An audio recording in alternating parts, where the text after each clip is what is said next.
ሰራዊት ይሰለጥናል። ሲሰለጥን በስልጠና ውስጥ የሚያገኛቸው ነገሮች አሉ። የመጀመሪያው እኮ ዓላማ ነው።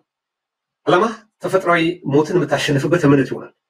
ከገዛ ወገን ጋር ልትዋጋ ሰልጥነ የምትወጣበት መንገድ ያውም በልብ ለብ። ይሄ ሰራዊት እኮ የዚህ ህብረተሰብ ክፋይ ከአማራ የሚወጣ ነው፣ ከኦሮሞ የሚወጣ ነው፣ ከትግራይ የሚወጣ ነው፣ ከወላይታ የሚወጣ ነው፣ ከደርዜ የሚወጣ ነው፣ ከከምባታ ከሲዳማ የሚወጣ ነው።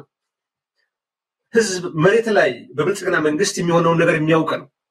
ትምህርቱን ተምሮ ስራ ያጣ፣ አንዳንዱ ተመረቆ መሄጃ ያጣ ሰው ይገባል አማራጭ ሲጠፋ።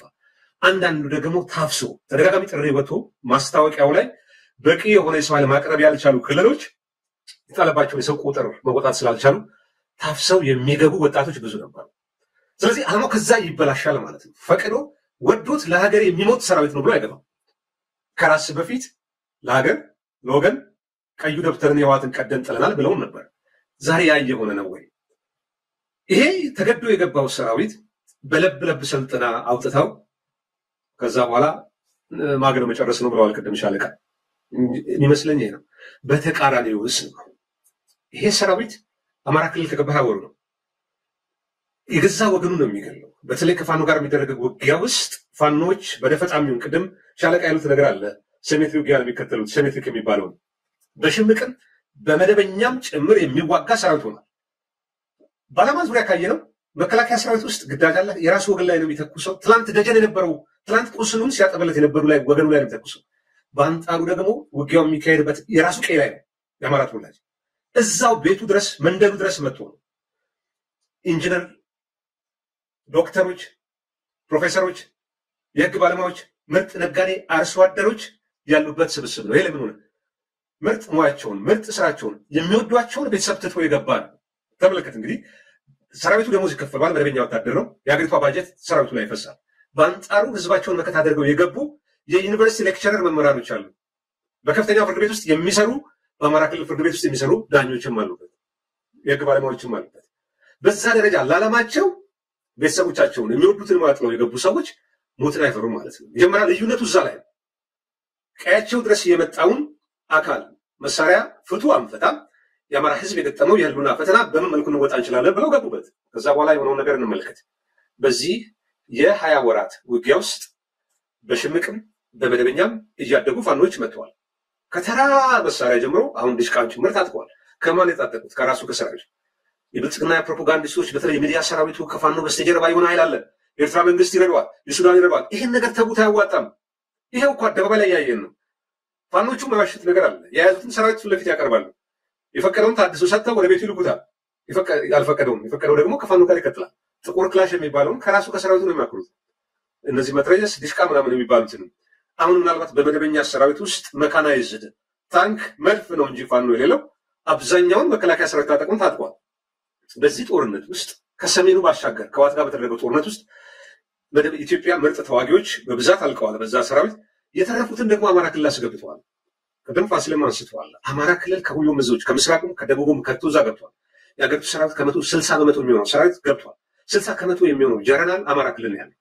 ከነዚህ ውስጥ በዚህ 20 ወራት ውስጥ በጎጃም ብቻ 11 ኮሎኔሎች፣ 2 ጀነራሎች እንደሞቱ የአማራ ፋኖ በጎጃም የህዝብ ግንኙነቱ ማርሸት ሌሜስ ገልጿል። በሌላ መልኩ ምስልም ቪዲዮ ፎቶዎች ያሉ አለ። ሌተናል ኮሎኔል ተካ መክቦ መሐመድ የተባለ የ48ኛ ክፍለ ጦር አዛዥ በወሎ ግንባር መሰዋቱ የሚታወቅ ነው። ቤተሰቦቹ አዘን አዲስ አበባ እንደተቀመጡ እናውቃለን። በሸዋ በጎንደርም ተመሳሳይ ገጥሞናል። አሁን ተመልከት፣ የአገሪቷ ምርጥ አዛዥ የሚባሉት ሰራዊት ውስጥ የሚሰዉ አሉ። በተጨማሪም እንደነ ኮሎኔል ያሬድ ኪሮስ የመሳሰሉት ደግሞ በጎጃም ጦርነት ተማርከው በቪዲዮ መልእክትም አስተላልፈዋል ሰራዊቱ። አየህ፣ በርስ በርስ የሚደረገ ጦርነት ውስጥ የዓላማ ልዩነት ይኖራል። የህልውና ጥቃት ደረሰብኝ የሚለው ገንዘብ ሳይከፈለው ደሞዝ ሳይኖረው በራሱ ስንቅና ትጥቅ የሚዋጋ ነው። ስለዚህ ሞት ላይ ይፈራል። በሌላ መልኩ ደግሞ ታጥቆ የገባው ሰራዊት ዓላማው የገዛ ወገኑ ላይ የተወሰነ ቡድንን የብልጽግና የሚባለውን የፖለቲካ ፓርቲ ስብስብን ስልጣን ለመጠበቅ የሚደረግ ውጊያ ነው። ከፍተኛ መኮንኖቹ ጥቂቶቹ በጥቅምም በነገድም የተያዙት ያንን የነሱን ሰርክል ለማስጠበቅ ሲሉ ከብልጽግና አመራር የሚጣላቸው ትእዛዝ እንዳለ ይፈጽማሉ። ስለዚህ ሲቪሉን ይገሉታል። ሲቪሉን ሲገሉት ህዝብ ይቆጣል። ህዝብ የበለጠ ፋኖን አጋር ያደረገ ይመጣል። ስለዚህ በተራዘመ ጦርነት ውስጥ አሁን አማራ ክልል የአማራን ማህበረሰብ ለመቅጣት ለማደቀቅ ከፍተኛ የብልጽግና መንግስት አዳዲስ ፖሊሶችን አውጥቶ እያቀደ ነው። ከሰራዊቱ ባሻገር የፋኖ አሁን በአማራ ክልል የሚደረገው ውጊያ ውስጥ የብልጽግና መዋቅር አብዛኛው ፈራርሷል። ከታችኛው ከቀበሌ ከወረዳ ከዞን ወደ ከፍተኛ ክልል ይሄዳል።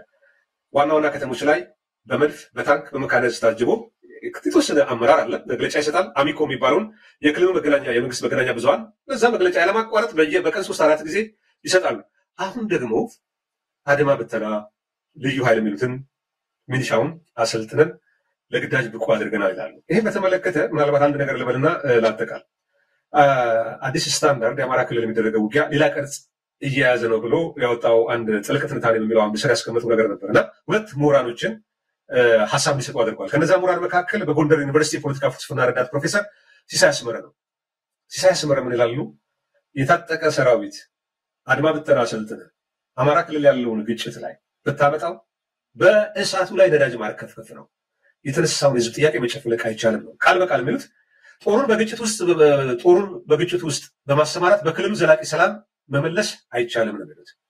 የክልሉ መንግስት አድማ ብተና ሚሊሻዎችና የመደበኛ የፖሊስ ኃይሎችን በብዛት በማሰማራት ችግሩ አይፈታም። ችግሩ የአማራ ህዝብ ጥያቄ ፖለቲካዊ ነው፣ ፖለቲካዊ መፍትሄ ያሸዋል ነው።